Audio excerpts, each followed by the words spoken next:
Nature is nature, they said. And so it happened to Ellie. I'm thirsty, she muttered to herself, heading to the kitchen for a drink.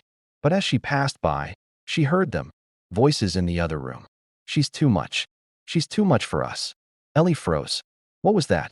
Her small body trembled as her young mind tried to process what she just heard. Was it real? Why would they say that about her? Why would they even think about doing something like that? Tears welled up in her eyes, but she didn't cry. Not yet. Her thoughts were too big for her age. Maybe they don't want me. Maybe I'm too much for them too. And that was it.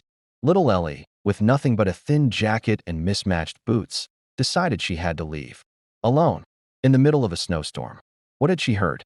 Who had said it? And why couldn't she stay until morning? Before we get into the story proper, don't forget to hit the subscribe button to this channel. Turn on the notification bell to support our growth, because this story is just getting started. Tell us where you're watching from in the comments. It all began when the snow fell in quiet sheets, soft but relentless, covering the narrow mountain road in a thick white blanket. The world had fallen nearly silent, except for the soft hum of Victor Langston's black Bentley, as it wound its way cautiously through the curves of the winter-kissed highway. His headlights carved tunnels of pale yellow through the evening fog, illuminating little more than the falling snow and skeletal outlines of roadside trees. Victor glanced at the dashboard clock. It was 7:13 p.m. He had left the city late, another investor dinner dragging longer than expected. Empty smiles, expensive wine, polite lies. His mind was elsewhere now, already cataloging tomorrow's meetings, the unread reports on his tablet, and the unending rotation of strategy, acquisition, execution.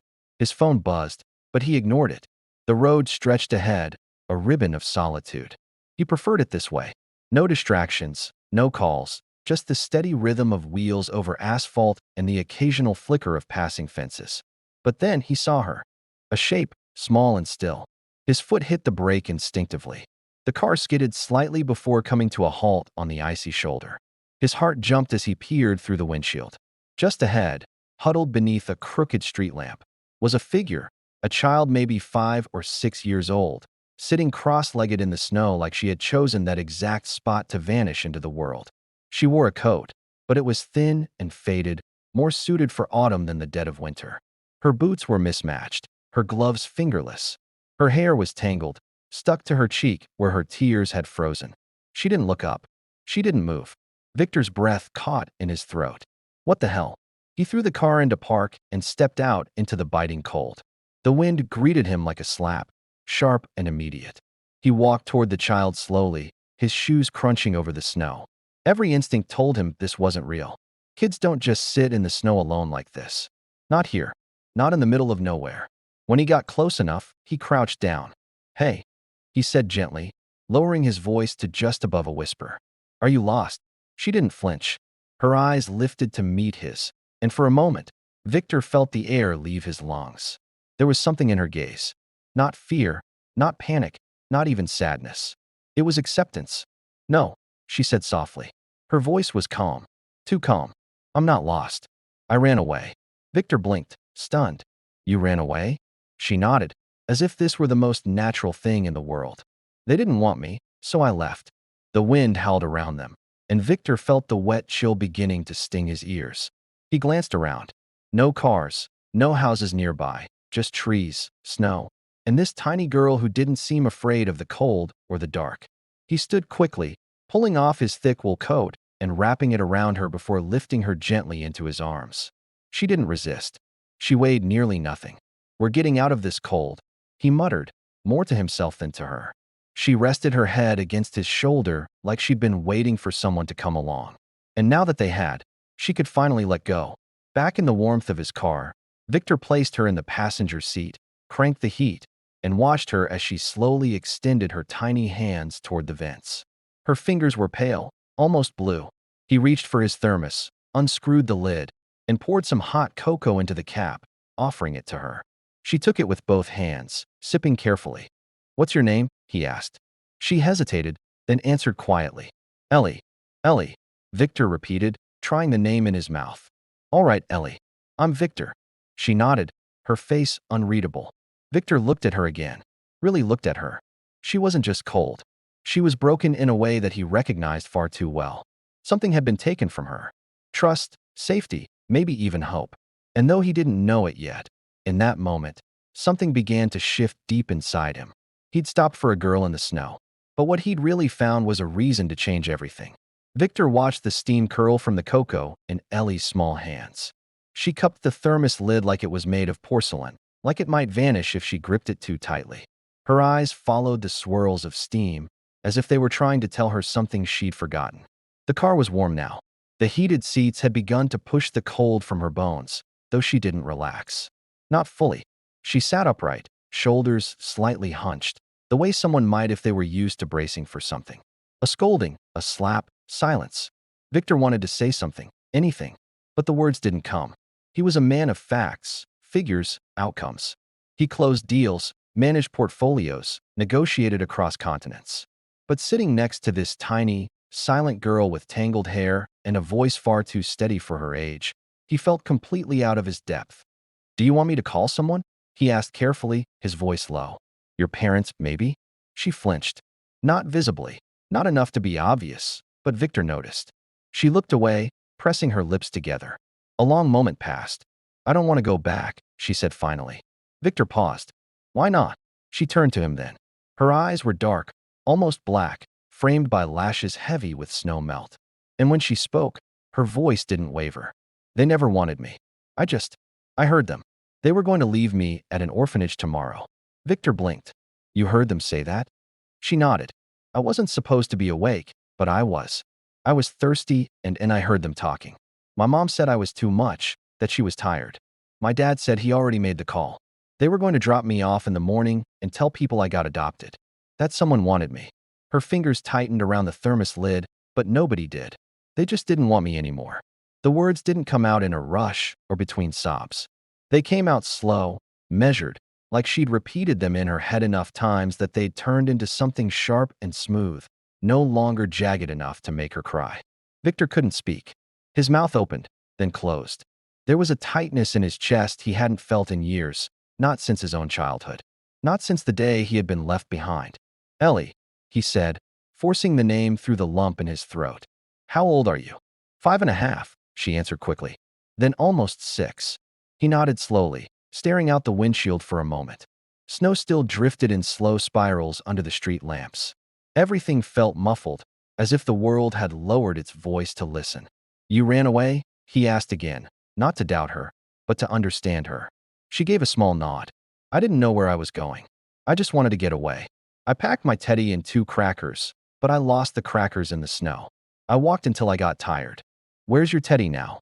Her face changed, just a flicker, but he caught it. "I dropped him. I think he's under the snow somewhere." He was old anyway. Victor swallowed hard. He gripped the steering wheel without thinking, knuckles darkening. "You shouldn't have had to do that," he said. His voice was quiet, but this time it carried something else. Anger. Not at her. Never at her, at the world. At the people who had made her believe running away alone into a snowstorm was her only choice. "Do you believe me?" she asked suddenly. Her eyes searched his face like she was waiting for the same look adults always gave her. Dismissal, doubt, politeness, wearing a mask. Victor didn't hesitate. "Yes," he said. "I believe you." Ellie looked down again, this time slower. And when she exhaled, her breath trembled slightly, like a single crack in a wall built too fast, too young. "I don't want to go to the orphanage," she whispered. "I don't want to start over again. I just want someone who—" She didn't finish. The words got stuck in her throat. Victor turned to face her fully. "You don't have to go anywhere tonight." "All right," he said. "You'll stay with me. We'll figure it out." "But what if they come looking?" "They might," he admitted. "But if they do, I'll be right there. You won't be alone." She didn't smile, but her eyes softened just a little. "Where are we going now?" she asked. Victor paused. "My house," he said. "It's a little too big for one person anyway." Ellie blinked. "You live alone?" "I do." She was quiet for a moment. Then to his surprise, she whispered, "Me too." Victor started the engine. He didn't say anything else. The moment didn't need more words. Victor's mansion was huge. It sat on the edge of the hills, surrounded by tall trees that looked heavy with snow. The lights from the windows made the house look like it was watching them. The iron gates creaked open as Victor's car rolled up the driveway, crunching over the icy gravel. The fountain in the center of the roundabout was frozen, stuck in mid-splash, like time had just stopped for a second. Ellie sat up straighter in the car, her eyes wide. She looked at the big house like it was something new and strange. Victor noticed her look, but didn't say anything at first. He just parked the car and got out, walking around to open her door. As Ellie stepped out, the coat he'd given her slipped off her shoulder. She looked so small, even smaller than he remembered. She held the coat close to her chest with both hands and followed him inside, without saying a word. The front doors opened with a heavy push. Inside was a grand foyer, all marble floors and dark wood. The stairs went up like a big spine, twisting into the shadows. The lights were on, but everything felt cold, too clean, too quiet. It was like a house in a magazine, but with none of the warmth. Ellie stopped just inside the entrance, dripping wet from the snow. She didn't move, like she was waiting for something to happen. Victor turned around and saw her standing there, unsure of what to do next. He took a deep breath. "You're safe here," he said. "You don't have to be afraid." Ellie didn't answer right away. She just stood there, looking at everything like she was trying to figure it all out.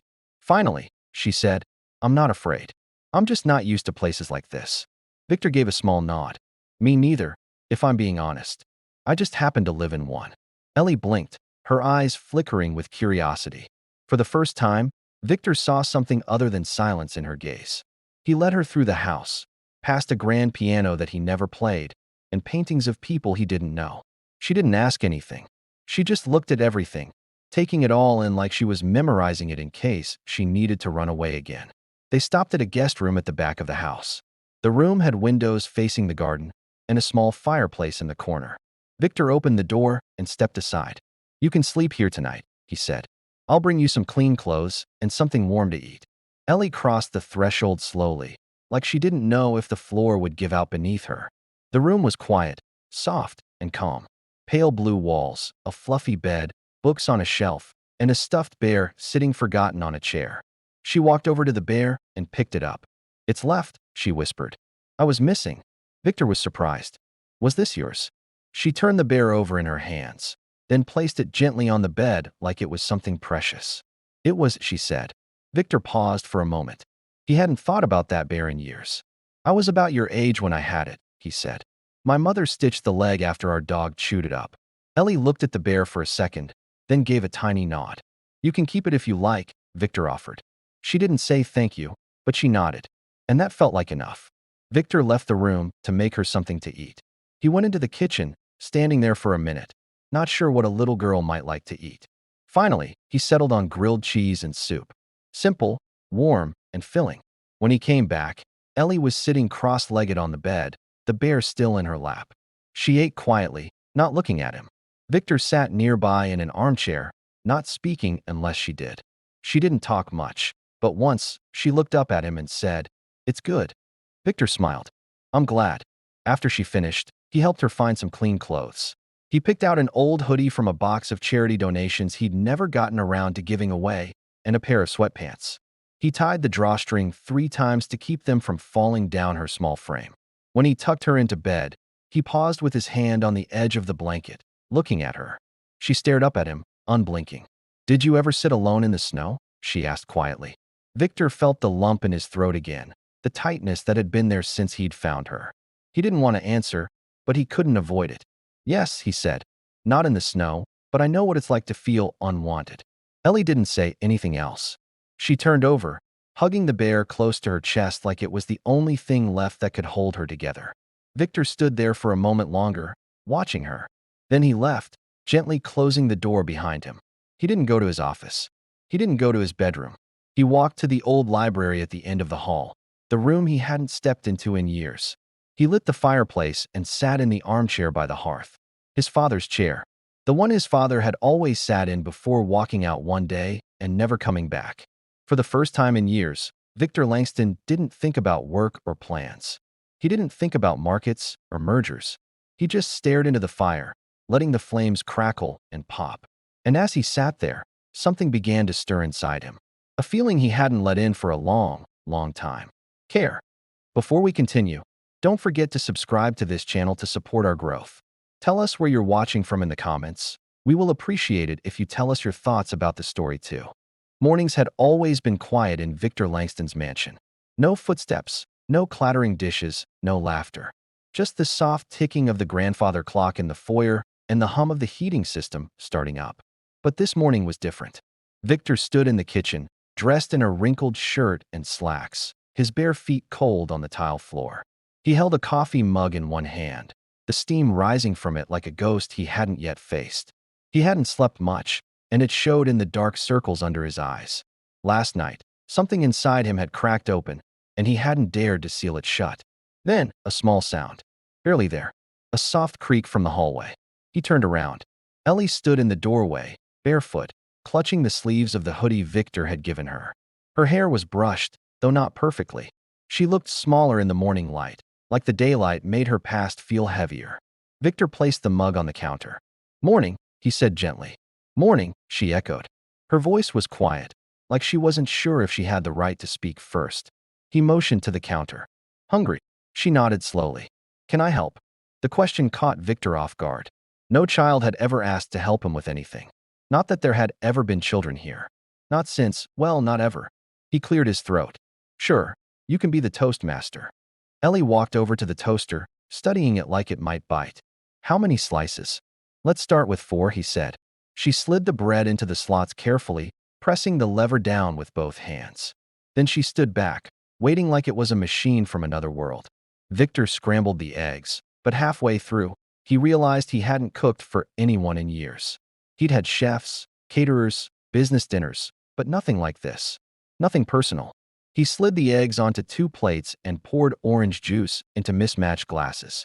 They sat at the small table in the corner of the kitchen, not the dining room. That space was too formal, too cold. Here, in the morning light, Ellie looked more like a child, less like a ghost. She took a bite of toast, chewed thoughtfully, then asked, "Do you work from home?" Victor blinked. "Sometimes." "What do you do?" "I run companies. I invest in things. Businesses, like stores, sort of bigger things. Technology mostly." Ellie wrinkled her nose. "That sounds boring." Victor chuckled. It was the first real laugh he'd had in months, maybe years. "You're not wrong." She smiled, just barely, but it was there. After breakfast, Victor led her to the sunroom, a bright space with windows on 3 sides and a view of the snow-covered garden. He had forgotten how peaceful it could be. Most of the time, it just sat there, collecting dust and silence. But Ellie moved to the window, pressed her hand against the glass, and whispered, "It looks like a fairy tale." Victor glanced outside. It was just snow, trees, frosted statues, and frozen hedges. But somehow, through her eyes, it looked different. "Have you ever made a snowman?" he asked. She turned to him. "No," Victor frowned. "Never." She shook her head.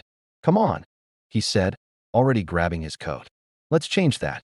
They spent the afternoon bundled in layers. The snow was thick, perfect for rolling. Ellie giggled when the bottom ball got too big for her to push, and Victor had to step in like some clumsy giant. Together, they built a lopsided snowman with crooked eyes made from buttons they found in the junk drawer. When they finished, Ellie stood beside it, cheeks red from the cold, grinning up at her creation. "It's not perfect," she said, admiring it. "Neither am I," Victor replied. She looked at him, squinting through snowflakes. "You're not bad, though." He smiled. "Neither are you." Back inside, they peeled off wet clothes and sat by the fireplace. Ellie curled up in a blanket with a mug of cocoa, and Victor, still in his damp socks, settled into the armchair across from her. She stared into the fire. "Why don't you have kids?" she asked. Victor's throat caught. "I always thought I would," he said slowly. "But life didn't work out that way." "Did someone not want you to?" He nodded. "Something like that." Ellie hugged her knees beneath the blanket. "It hurts, doesn't it? When people don't want you." Victor looked at her for a long moment. "Yes," he said, his voice thick. She didn't say anything else. Neither did he. But in the quiet crackle of the fire, something passed between them. Something real. Not pity, not obligation, connection. The next few days were different. Victor started waking up earlier, making sure Ellie had a warm breakfast. He noticed little things, like her crayon drawings around the house. Flowers, stars, and sometimes people. One of the drawings even looked like him, standing next to a girl with big eyes and a crooked smile. She started humming while brushing her teeth, and tiny socks were left on the stairs. Sometimes, just sometimes, she'd laugh. Victor made a real room for her. Not the guest room, the one that felt empty. He bought new furniture, let her pick the colors. She chose soft purples and warm grays. He added fairy lights and let her choose bunny-themed bedding. When the social worker called, he answered her questions with more confidence than he thought he'd have. "How's she adjusting?" the social worker asked. Victor looked across the room at Ellie, sitting on the rug, braiding yarn into her bear's missing leg. "She's teaching me how to live again," he said. The social worker was quiet for a moment, then said, "We'll start the process for temporary guardianship if you're okay with that. After that, we can talk about more permanent stuff." Victor didn't think twice. "Yes, I'm okay with that." He ended the call and walked over to Ellie. She looked up at him. "Victor," she said. "Yeah. Do you like having me here?" Victor sat down beside her on the rug. "I don't just like it, Ellie," he said softly. "I need it." That night, they both slept deeply. Not because they were exhausted, but because, for the first time, neither of them was alone. Things kept changing after that. Ellie had settled in so fast. Victor found himself smiling more, even laughing sometimes. It was a feeling he hadn't had in years. Then, one evening, there was a knock on the door. It was loud, 3 quick knocks. Not frantic, just official. Victor was in his study, looking at papers he hadn't touched in weeks. The fireplace was burning low. Ellie was in the living room, drawing, her legs swinging off the edge of the couch. Victor stood up, feeling uneasy. He slowly walked to the door. When he opened it, 2 people stood on the porch, with a third behind them. The man was tall, stiff, wearing a brown coat zipped up to his throat. His hair was messy under a beanie. The woman beside him held her purse tight, her makeup a little smudged, like she had done it in a hurry. Behind them, the social worker stood with a clipboard, her face calm. Victor's hand gripped the door frame. The social worker spoke first. "Mr. Langston," she said. "May we come in?" Victor didn't move. His eyes stayed locked on the couple. The woman spoke next. "Where's our daughter?"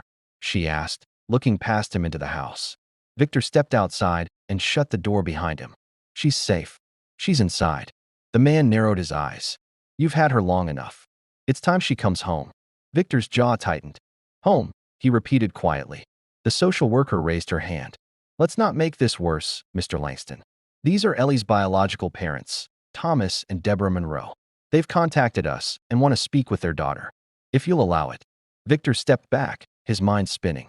"Why now?" he asked. "You were planning to leave her." Deborah's face twitched. "That's not true," she said quickly. "We were just overwhelmed." Thomas scoffed. "She's a handful. Always has been." Victor's nostrils flared, but the social worker stepped forward to stop the fight. "We're not making decisions today," she said. "But legally, they have the right to ask for visitation." Victor felt the weight of her words. "She doesn't want to see them," he said, his voice calm. "She's 5, Deborah snapped. "She doesn't get to decide." Victor's eyes turned cold. "She had to decide when you wouldn't." The silence was heavy, thick with tension. The social worker sighed, then softened her tone. "Mr. Langston, maybe if she talks to them herself, we can understand better. If she still doesn't want to see them, the court will listen to her." Victor didn't want to agree, but he could see it was the only way. He opened the door wider. "You get 10 minutes. I stay."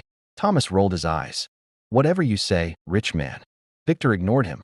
"Stay right here." He walked back down the hall. Ellie looked up when he entered the living room. "You looked mad," she said. Victor's face softened. "There are people here asking to see you." 2 people.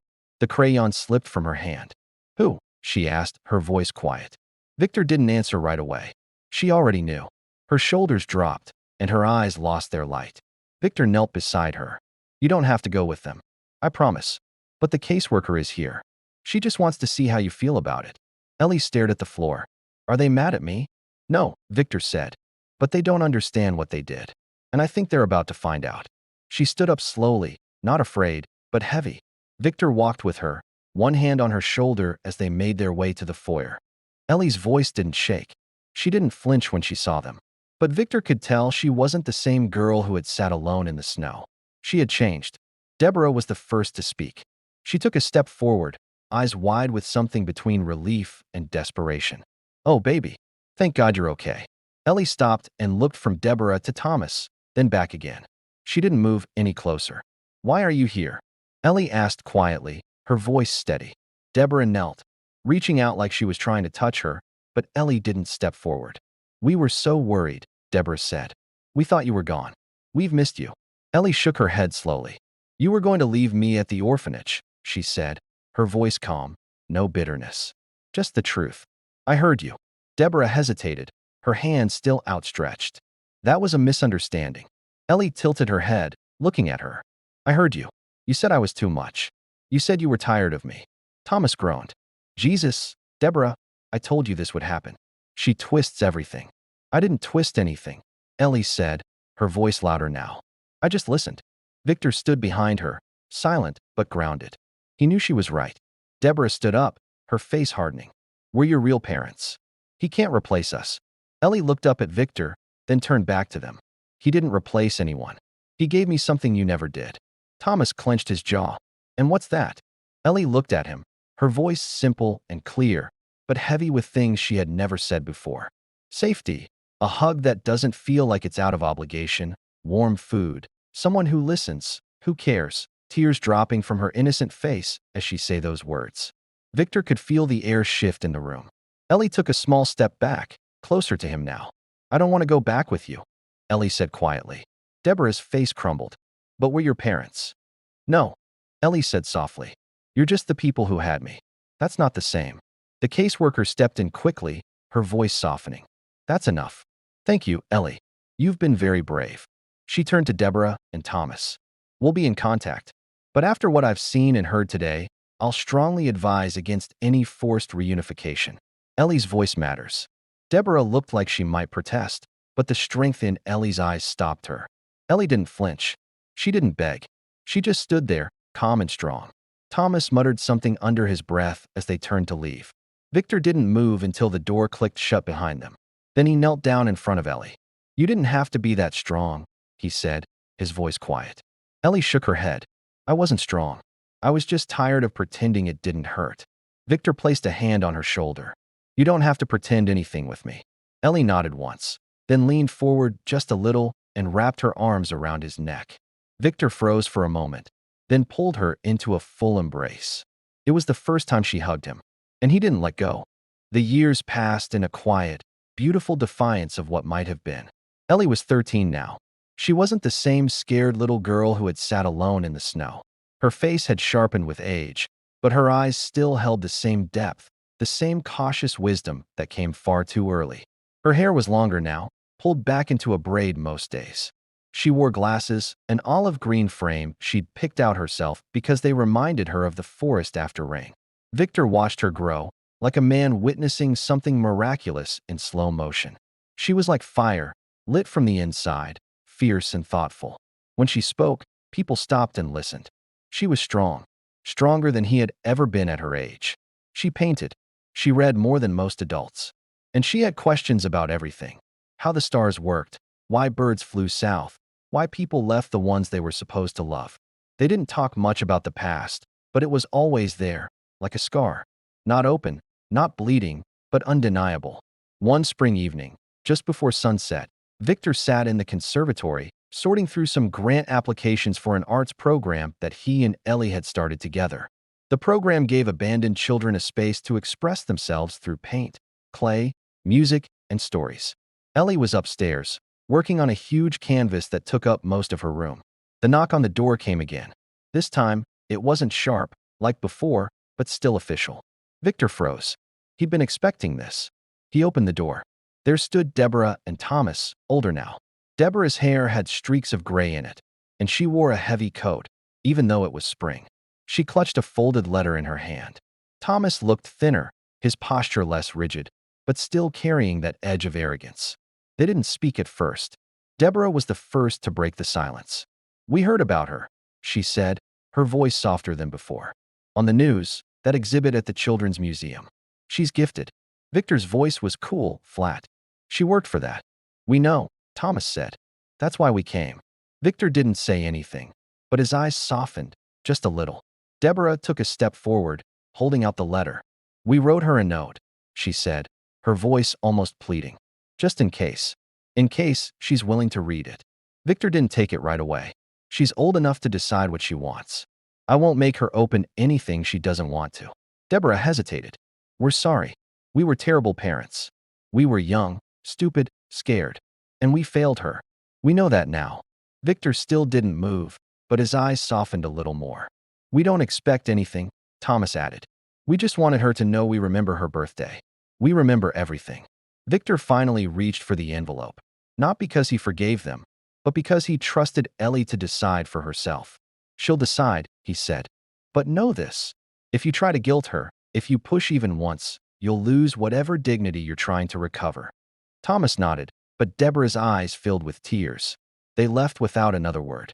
Victor climbed the stairs slowly, turning the letter over in his hands. He knocked on Ellie's door, which was slightly ajar. The smell of paint and lavender drifted out. Ellie looked up from her easel. "What's wrong?" she asked. Victor held up the envelope. "Your parents were here." She didn't flinch, but her hands went still. "What did they want?" "To say they're sorry. To give you this." He held out the letter. Ellie stared at it for a moment. "Can you stay while I read it?" "Of course." She sat cross-legged on her bed, the letter trembling slightly in her hands as she unfolded it. Victor sat on the chair by her desk, saying nothing. He just waited. Ellie read in silence for a few minutes. Then she lowered the paper to her lap. "I believe they're sorry," she said, her voice steady. "But I don't need them in my life to forgive them." Victor waited, giving her the space she needed. She looked out the window, watching the sun set behind the trees. "For a long time, I thought I was broken because they didn't want me," she said. "But I wasn't. They were just too small for the love I needed." Victor swallowed hard, the weight of her words hitting him deeper than he expected. "I used to wish they'd come back," she continued, "to say something that would make it all feel better. But now I don't need it. I don't need them to be better people to be a whole person." She folded the letter and placed it on the nightstand. "I forgive them," she said, "but I won't let them close. Not again." Victor nodded slowly. "That's your right." She looked up at him then. "I have you," she said softly. "And that's enough." Victor crossed the room and placed a hand on her shoulder. "More than enough." Ellie smiled. It was a full smile. Not forced, not careful. It was earned. That night, they sat together on the back patio beneath the stars. There were no words. Just the quiet of the night and the peace that comes when the past no longer owns your future. Ellie reached out and placed her hand in Victor's. He didn't speak. He didn't need to. They had both been abandoned. They had both chosen to stay. The auditorium was packed. The buzz of anticipation filled the air, and camera flashes blinked like distant stars. People shifted in their seats, flipping through programs with Ellie's face on the cover, graceful, half-smiling, eyes looking beyond the page. Ellie Langston. Victor sat in the front row, his black suit hugging his frame, a soft, proud light behind his glasses. His hands rested calmly in his lap, but his chest rose and fell with quiet emotion. He didn't need a speech. He didn't need applause. All he needed was to see her walk across that stage. The curtain drew back, and there she was. She wasn't the same trembling little girl who had once sat alone beneath a street lamp.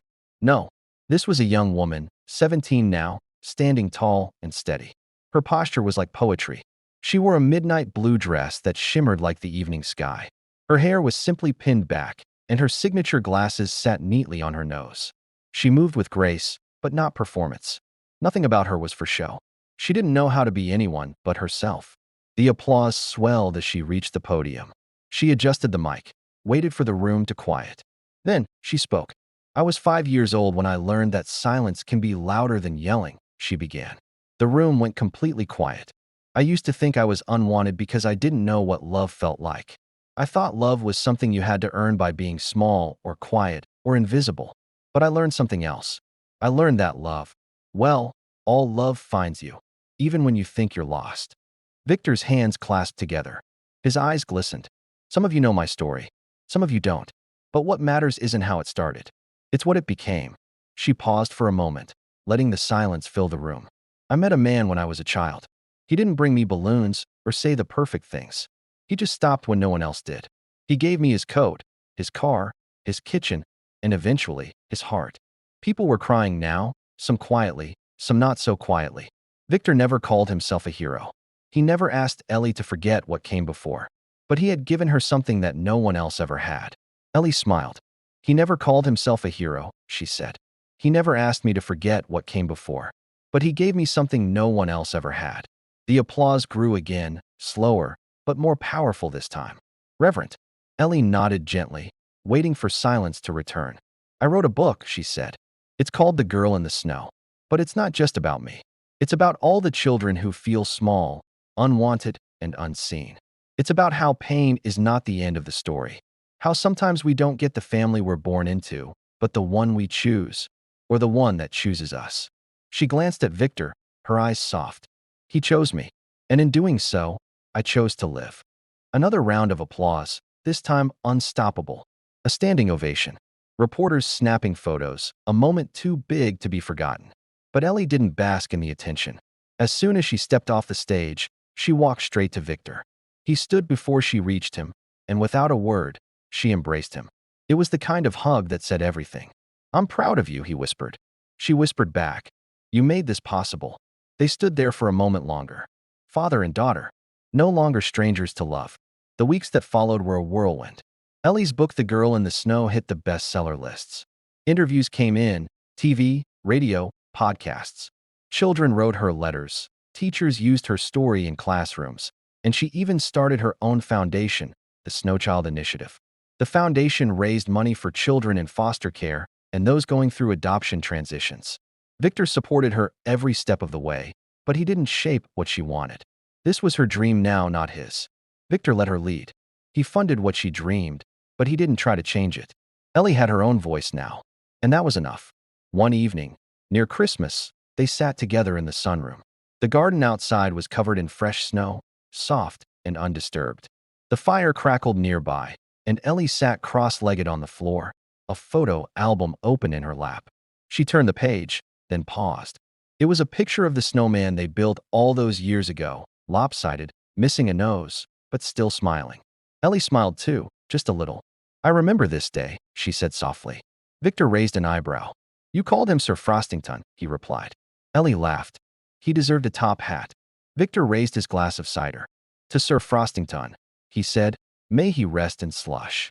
They clinked glasses, the sound simple and warm. After a moment, Ellie turned to him, her face serious. "Do you ever wonder what would have happened if you hadn't stopped that night?" she asked. Victor looked at her, his gaze steady. "I try not to," he said honestly. "Because I didn't, and that's what matters." She nodded, satisfied. Then, as if it had been the most natural thing in the world, she leaned her head against his shoulder. The silence between them wasn't empty. It was full of everything they had been through, everything they had overcome. Outside, snow began to fall again. But this time, Ellie didn't feel small beneath it. She didn't feel cold. She was no longer the girl in the snow. She was the girl who had come home. As the years passed, Ellie's story continued to inspire. But it wasn't just her story. It was the story of everyone who had ever felt lost, abandoned, or forgotten. Her journey wasn't about fame or recognition. It was about finding her voice, her strength, and the courage to keep going no matter what life had thrown at her. She had gone from being the fragile, scared little girl who sat in the snow to the young woman standing tall, full of purpose and fire. Through all the pain, the uncertainty, and the struggles, she found something priceless. She found home, not just in the house Victor gave her, but in herself.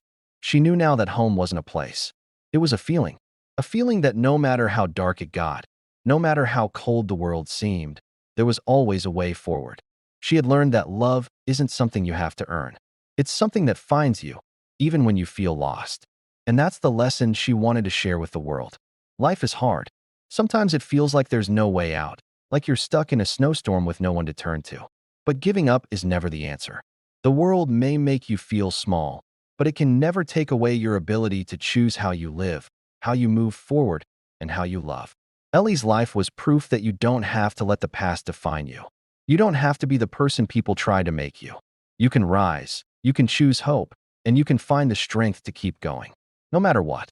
Victor, watching Ellie from across the room, saw all of this in her. He saw a young woman who had grown into everything he'd hoped for, and more. The girl who had once sat alone in the snow now stood strong and steady, ready to take on the world. And that was all he had ever wanted for her.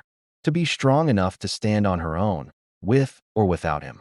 But knowing, deep down, that she would always have a place to call home. No matter where you come from, no matter how tough the journey gets, there is always hope. The road may be long, and you may stumble along the way, but remember, you are never alone. You have the power to rise, to choose your path, and to surround yourself with people who care. Don't give up. There is always a way forward. There is always a way to heal, to grow, and to build a life filled with love and purpose. Life is tough, but you are tougher.